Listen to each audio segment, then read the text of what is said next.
Pat Novak for hire.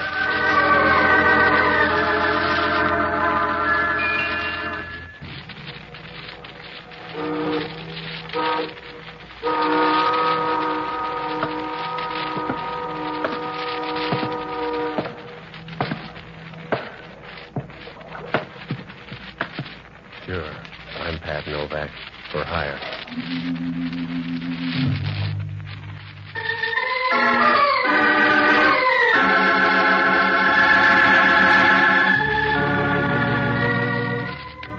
That's what the sign out in front of my office says. Pat Novak for hire. Down on the waterfront in San Francisco, you always bite off more than you can chew. It's tough on your windpipe, but you don't go hungry. Down here, a lot of people figure it's better to be a fat guy in a graveyard than a thin guy in a stew. That way, you can be sure of a tight fit. Oh, I rent boats and do anything else that makes a sound like money. It works out all right if your mother doesn't mind you coming home for Christmas in a box. I found that out Wednesday night about 9 o'clock. I closed the shop early and I came home to read. Well, it wasn't a bad book if you ever wanted to start a forest fire. It was one of those historical things, and the girl in it was just getting her second wind and her third man when the door to my apartment opened and the place began to get crowded. From where I sat, the crowd looked good. She sauntered in, moving slowly from side to side like 118 pounds of warm smoke. Her voice was all right, too. It reminded you of a furnace full of marshmallows. Good evening. Yeah, thanks for knocking. I don't think you mind my coming in without warning. No, I get the cabbage smell from next door the same way. Does it pay to be that polite, Mr. Novak? Saves you the trouble of saying please. What's on your mind? That bottle in front of you. Will you pour me a drink? No. You'll save dough if you look up a bartender. All right. I came to use you instead of your whiskey anyway. Talk. My name is Lee Underwood. I'll give you $300 to do something for me. It'll only take an hour. That's too much dough unless it's murder. And if it is murder, it's not enough dough. Are you afraid? I just don't like paid murder. I told you. When you get caught, the pain gets expensive. If it were murder, I'd do it myself. Mr. Novak, I want you to frighten someone for me. Why don't you hire a friend? Are they too pretty? It's a man named Dixie Gillian. You'll find him in an office down on Folsom Street, at this address. I promise nothing will happen to you. That's what they told Billy Kahn. He'll be in this office until 11 tonight. I want you to go in and see him. Tell him you're from Adrian, that he's to get out of town by tomorrow noon. Suppose he wants to put it off. He won't. Don't let him know who hired you. Just tell him Adrian said to leave. Yeah. You better go home. For $300, I won't buy a tissue paper plot. Now tell me more or say goodbye. There's not much more I can tell you, except there won't be any trouble. He's a rotten little beast, and I want him frightened badly. Why? He's been bothering my sister. Why doesn't he bother you? Because I bother back too fast. Do you want the $300, Mr. Novak? Yeah, it's going to be a long winter. Put it on the table. Good. And you'll need this, too. No, you keep it. I don't want a gun. It's empty, don't worry. See? No shells. It's perfectly safe. Now, look, I've got a nasty disposition. You can rent that for $300, but if you want more, find a gunsel or an off-duty copper, will you? I don't want you to be a gunsel. That's why I want you to use this gun. I know it's empty. If you use it on Dixie, he'll scare fast. It's just a way to save some breath. All right, it's your $300. You better go now. Yeah. Wait till I get a coat, will you? If your doorbell rings, don't play mouse. Oh? Because I may look you up. Am I too young to ask why? Because if anything goes wrong, I'll be around looking for you. From there on, it won't be nice. I'll dirty you up like a locker room towel. Relax, Patsy. You'll never learn to fall in love that way.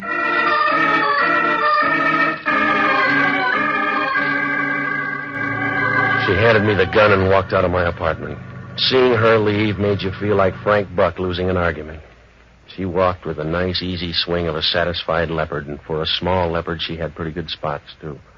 I put the gun in my overcoat pocket, and I went down to Folsom Street. The address was down near the bridge entrance, and the street was deserted except for a couple of winos near the corner trying to buy back 1926 at $1 a jug. I stopped in front of the place. It was a machinery company. I could see a light burning in the back. I began to walk through the place. It was so quiet you could hear a worm with whooping cough, and there were enough shadows around to keep a ghost happy for years. When I got to the office back in the corner, through the glass, I could see a man sitting at the desk. When I opened the door and walked in, he didn't seem surprised. Come on in, mister. Good bad on noise. Yeah? That's right. You make too much for a thief and not enough for a customer. What do you want? About 10 words if you're Dixie Gillian. Go ahead. You better look up a timetable. What makes you that tough? This. Oh. Why do you look tougher with a gun? Does it make you talk faster? I'm going to say it slow, mister. Pack up your rompers and get out. Is that you talking or somebody else? I'm just the guy with a gun. Adrian does the talking. And he says get out. That's right. You got the whole message now. All right, you told me. So wander out and spend your dough. I will. You'll need part of it, though, because I'm going to give you an answer for Adrian. I'm going to take that gun away from you, mister. You can pick the pieces out of your head on the way home. You better stand back or I'll share it with you. You got your offer, mister. Let's see you make good. Here. Save your muscle, Drop fella. that gun, will you? Save your muscle, fella. The gun's empty. Somebody fooled us, mister. Sometimes you can get a home run with a half swing. That's the way it was this time. He couldn't have made it with a prayer book in both hands. He slid down to the floor and trembled for a moment and then flattened out like a leaf in a pool of water. Just before he died, he grabbed his side as if he didn't like the way it hurt. And then he didn't care. I rolled him on his back and let him look at the ceiling. His eyes were open and he looked surprised, like a guy who didn't figure on a change in the weather. There was a scar that ran across his forehead and dug deep into his hairline. And he was lying there with a bunch of pink gum showing as if he was trying to pick up a few bucks with a toothpaste ad. I didn't have time to tell him how sorry I was, because if homicide caught me here, I'd have about as much chance as a canary in a basement full of cats. I started for the door. Right then, I knew I could start ordering birdseed. It was Hellman. And he walked over to have a look at the body.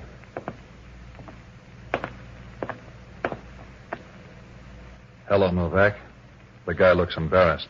Yeah, I guess he is, Hellman. What's he doing dead? Putting in a beef somewhere, I guess. He rates it. He'll like you for that, Novak. How did it happen? A team play. We worked it out together. But you've got the gun. That's right. I got the gun. You feel like a bet? No, just keep stealing the old way. You know how I feel, Novak? Yeah, you feel flabby to anybody else, but to yourself, I suppose you feel good. Now, look, I walked in here with a gun. There was some quick fight talk, and I killed him, but it's still not a good rap. I can get a long price on it for you, I Novak. bet you can, Hellman. You can give me a bad deal, but part of the time it'll be from the other side of the deck. Worse than that, Novak. It'll be all the time, and I want to watch you because I think you're going to be a crybaby. I'm going to scream, if that's what you mean, Hellman. I'm going to scream about a gal that sent me in here with an empty gun. That's a big hole for a cap pistol, Novak. I got a last-minute curve. It was empty once. Yeah. That's the only way they make a gun, Novak. I don't want you for an hour ago. I want you for this dead guy on the floor. All right. I told you I didn't come in here to kill the guy. I don't know him. He may even be a good guy. I'm sorry he's dead. All right, Novak. Just wait a few weeks and you can tell him personally.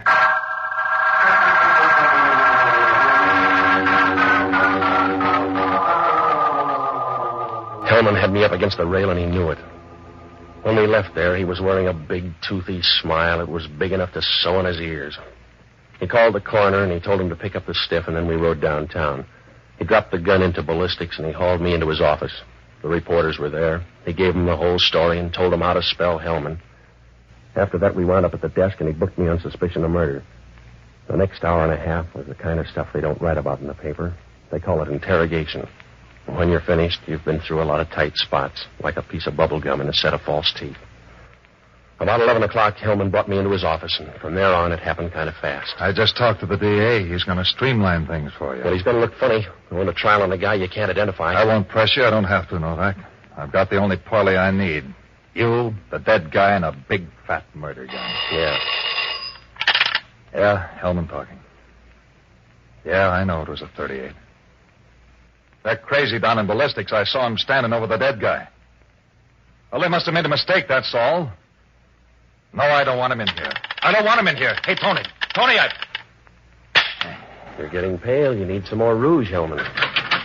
I got some bad news, Inspector. Well, keep it, or you'll take more home to your wife. I'll talk to you later. Now, talk to him now, Hellman. If the bullet doesn't match the gun, talk to him now. That's right, Inspector. A .38 bullet, but it won't match the gun you brought in. It's got a match. I came in and found him standing there. He admits it. It's a neat trick, then. If he fired the bullet out of that gun, he retooled it in midair. I'm not that fast, Hellman. Get out of that chair so you'll have room to squirm. You keep still, Novak. Oh, I won't bother you. I'm going home. Huh? I'm walking out of your jail, Hellman. You got a broken-down .38 that won't fit anything but your thumbs. You can't hold me on that. I found you over the body. I can hold you on suspicion of murder. But it'll hurt tomorrow morning, Hellman. The papers will be down here for a follow-up. And you'll have to tell them what it looks like out in left field. I'll handle them. You can't afford to let them start laughing at you. People will get the idea it's your face. You can save car fare if you stay right here. Because I'll have you back by noon tomorrow. You're not that good, Hellman. You couldn't hold a moth with a searchlight. The town ought to thank you. Huh? Oh, it's a nice jail, Hellman, and with you around, it'll last for years.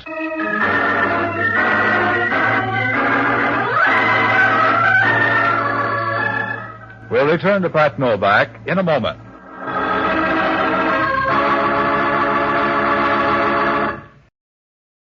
And now back to Pat Novak.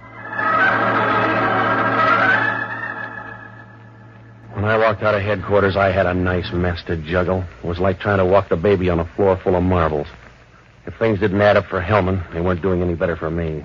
I knew the gun I had went off. If it did, what happened to the bullet? Where did the other one come from? Why weren't there 2 shots? Oh, I couldn't put my finger on a thing, and nothing added up. It was like trying to follow a grain of rice in a Shanghai suburb. I looked up Lee Underwood's address, and I went by her apartment. The girl downstairs told me she worked at a nightclub out on the Bayshore Highway. Well, I had a couple of places to hit, so I looked up the only honest guy I know. An ex-doctor and a boozer by the name of Jocko Madigan. A good man until he began to figure the last drink in a bottle is just as easy to get as the first. Well, I found him in a little leather-trimmed sink on Powell Street with a grimy little hole where they washed the glasses once a week in stale beer, but Jocko was more at home than a vulture in Calcutta. Patsy, you're just in time to celebrate my return to health. Something mild for Mr. Novak. A double stinger, perhaps. No, forget it, Jocko. I got to talk to you. Patsy, I've just passed through a crisis. Yeah? A few minutes ago, they set before me a glass with a woman's lipstick all around the rim. All right, Jocko. I took one gulp and looked at the glass, and in this dim light, I thought I was bleeding to death. It took them 10 minutes and 3 mirrors to calm me down. Jocko, I'm in trouble. You got to help me. No, but they washed the glass for me in ammonia. They must have left a little ammonia in the glass because the next drink had a very odd tang about it. I've had 3 more just like it, a sort of ammonia colony. All right. So far, they've been using domestic ammonia. When the imported stuff comes in, I may give up whiskey altogether. Calm down, will you, Jocko? I got a bum shake tonight. Yeah? I either killed a guy or I thought I did. Well, that uses up the alternatives. What are you doing now, taking a vote? I got hired to scare a guy down on Folsom Street. 10 minutes later, the guy was dead. Oh, Patsy, you take your work too seriously.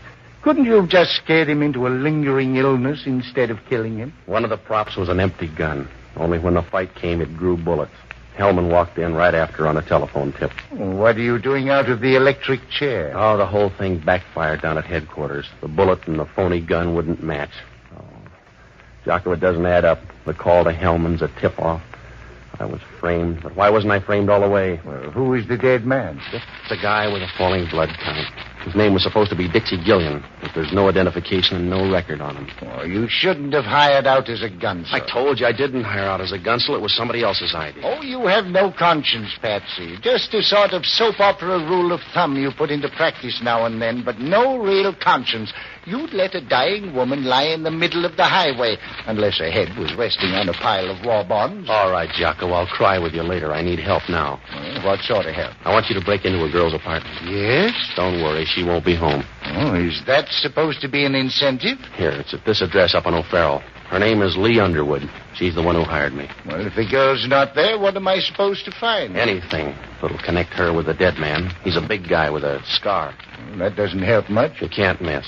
Go through the desk and the drawers. Pick up everything you can. Leave a message at my place, huh? Oh, as soon as I finish this drink. Hurry up, will you, Jocko? Leave the glass alone and get going. Don't rush me. Hurry up. The glass is empty anyway. Yeah, that's what you thought about the gun, but the fellow got an awful jolt out of it. Good night, lover.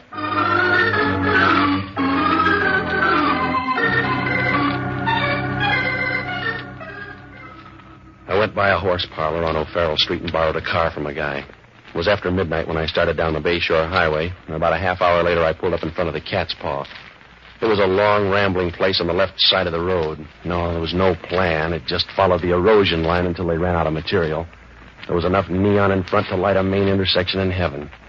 I asked a 50-year-old busboy, and he said Lee Underwood was back in her dressing room getting ready for the 1 o'clock show. When I walked in, she was sitting in front of a mirror, working on an upswept hairdo. If she swept it up any more, it was going to leave her head. I stood behind her, looking at the pink, fresh part of her neck that didn't show when her hair was down. You seem fascinated, Patsy. No. I just want to know where to break it. Oh. Sit down on the footstool here next to me. That's it. I like to look down on people. Here, let me brush that strand of hair back. What do you like it in your eyes? Brush it back so I can see your answers. Who's Dixie Gillian? What difference does it make? None to him and some to me. He's dead. No, he couldn't be dead. He'd like to believe that, too. I couldn't sell him that story about an empty gun. He couldn't have been killed with that gun. No? No, I put in a blank, Patsy. Somebody used a hard-working bullet because Dixie's dead. There was no reason to kill him. I don't understand. That makes you even with homicide, but they got a bigger team. I don't understand it, Patsy. Who's Dixie, Gillian? He was after some microfilm. I thought I could scare him away. You better be ready to identify him because homicide stopped. Even the scar didn't help. What scar? Scar across his face. There's no record on him. Oh, no, Patsy. Everything goes wrong. Everything you touch goes wrong. That's the wrong man, Patsy. Yeah. Well, it's too late for a recount. You've got to get to that body, Patsy. I don't know how, but some way you've got to get to him. You look good, Lee. You'll make a nice picture. Wait a minute, Dixie. You don't need your coat. Come on. I don't know how it happened, Dixie. I didn't mean it that way. If you like it that way, all right. Bring your boyfriend, too. No, don't let him, Patsy. Oh, that gun's too big. I'm going with him. It was a short trip.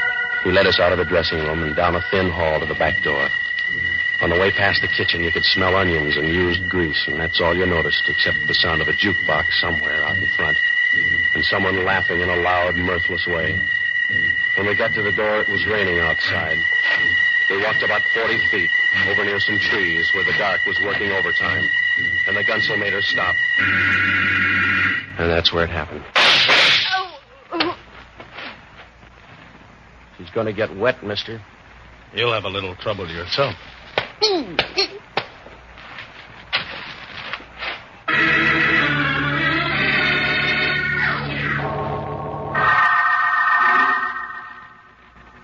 When I woke up, it was still raining, and I was lying on top of the mud like a stubborn seed. My wallet was gone, and the gunsel had ripped open my pockets. I stood up, and I walked over for a last look at Lee. The rain had washed the makeup off her face, and she looked small and tired as she lay there, like a broken doll that had been tossed out in the rain. I guess she was. I got to the car, and I drove back to town. I checked my place, but there was no word from Jocko, so I went up to Lee's apartment. When I opened the door, the room was dark, but I knew someone was on the floor. Either that or they'd varnished the floor with bourbon. I flipped on the light and bent over Jocko. Oh. Wake up, Jocko. Come on. All right, Jocko, wake up. Oh, a little ammonia. A little ammonia, I think, would bring me around. What happened? I was sapped, I guess. Yeah, everybody's got the same act tonight. Help me up. All right, come on. Where have you been? I went down to meet the girl. Huh? Where'd you meet her? In the swimming pool? I've been in the rain all night. She's going to stay longer. What'd you find out? The fellow with the scar is her husband. Yeah? There's a picture in the desk. Are there any more pictures? Oh, a few. Take a look. Where, in here? Yes. Well. Who is he? Must be Dixie Gillian. He was down to pay off a debt tonight. She called him Dixie once. There's a note with that name and address in the other drawer. He's our boy. We better get up there. Not if he's already killed 2 other people. We can't wait for Hellman. If he gets away, I'm all through. I won't have a leg to stand on. That's my point. When the other fellow gets through with us, we won't have much standing to do.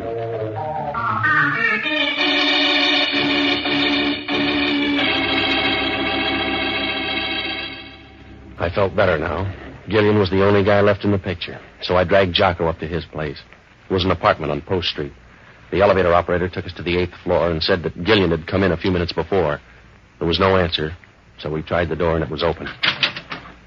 Jocko didn't like the idea. Oh, Patsy, this is folly. Risking my life is one of the bravest things you do. Keep still, Jocko. What are we supposed to do? The door was open, wasn't it? So are a lot of graves, but I've never been tempted. Hey, look at the furniture. There's been a fight here. I'll look in here. You check in the bedroom. If I'm not right back, don't expect me at all. Yeah. Patsy, come here.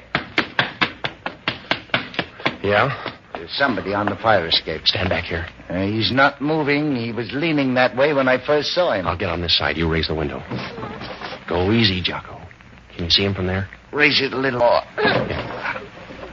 He's still leaning there. I can reach out. Now watch yourself. If he's kidding, you'll lose an arm. I've got him. Raise the window more. Yeah. Oh, Patsy, he's falling. Give me a hand. Oh, here, let me through there. Oh, it's too late. I can't hold him. He's falling. I'm sorry. Yeah. He was probably dead anyway. If he wasn't, that was a step in the right direction.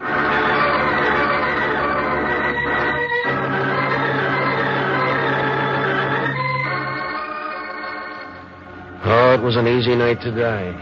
3 of them had checked out already, and there was still time to look for more. Jocko and I went downstairs to see the guy. He was lying face down in the alley, and as you looked at him, you got the funny feeling he belonged there. He didn't disturb the scene. He just fitted in, like a dirty, wet newspaper under a grandstand. There was a gun in his pocket, probably the same one that killed the girl, but there was no way of knowing. Jocko and I watched him for a moment, but your eyes begin to hurt when you see your only warm lead in a deep freeze. Well, it was past 2 when I got down to headquarters, and I looked up Hellman. I briefed him on the girl and the guy in the alley, and then I asked him if any microfilm had turned up on the first guy in the morgue. It was a waste of time. Hellman couldn't find a brass ring in a dead man's nose, but we went over to the morgue for another look. So far, it was working out like a crossword puzzle torn in half. It's your time, Novak. I got more after tomorrow. You haven't. The microfilm must be on the guy. 3 people have been killed for it, and I got roughed up just for laughs. We searched the guy once. Here it is. Help me roll it out. Yeah. Well. He sure got thin under that sheet, didn't he? Wait a minute. Oh, you run a good morgue, Hellman. What'll the papers say when they hear the stiff got up and walked out? They got him in the wrong place or something. He didn't walk out. He's gone, Hellman. Have you got an answer? He's been moved, I tell you. The guy was dead, and I saw him put him here. He couldn't be walking around with a hole in the middle of his back. Oh, I don't know, Hellman. You can do it with one in your head. Don't sell the guy short.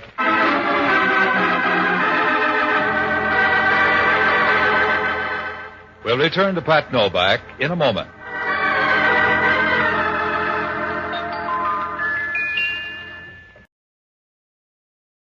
And now back to Pat Novak.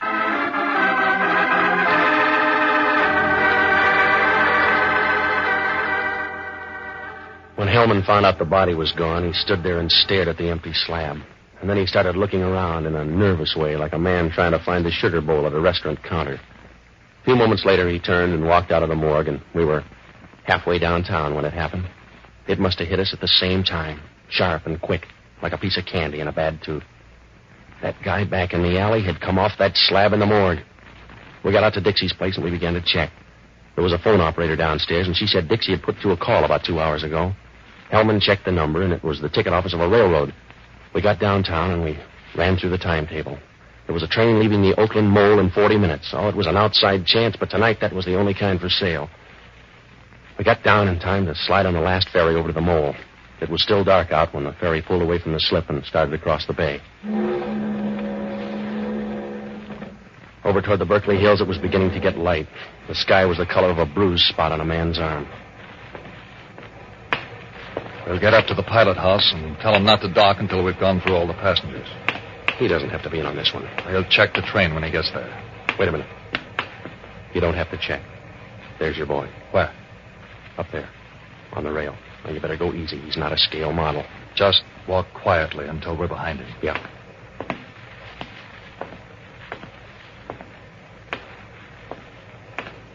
Turn around, mister. He'll get a better view. Oh. Well, hello, Novak. How was the wind and the rain in your hair? Meet Inspector Hellman. You better turn in your ticket. Well, I hope you brought your muscle. Grab it, Hellman. That's what I'm trying to do. All right, copper. Watch it. I'm being pushed over the rail. Yeah, I'm worried, Hellman. Watch it, Novak. I'm going over. Novak! That's one down, mister. Now for you. Yeah.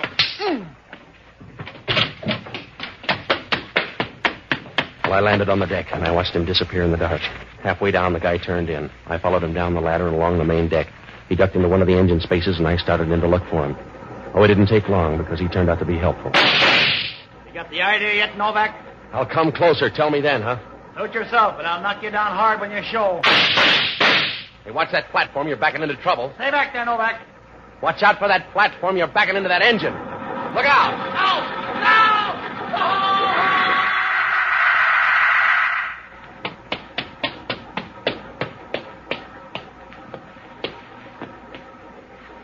I kind of wound up last, huh? Yeah. That's the way it looks. Did you get the microfilm? Yeah. Oh, I got a big hurt Does it show? A little. Yeah. Yeah, it's been a long night, Novak, huh? Yeah, but your worries are over. It's almost dawn. I don't know. I don't know if I can use it, but I'll give it to you.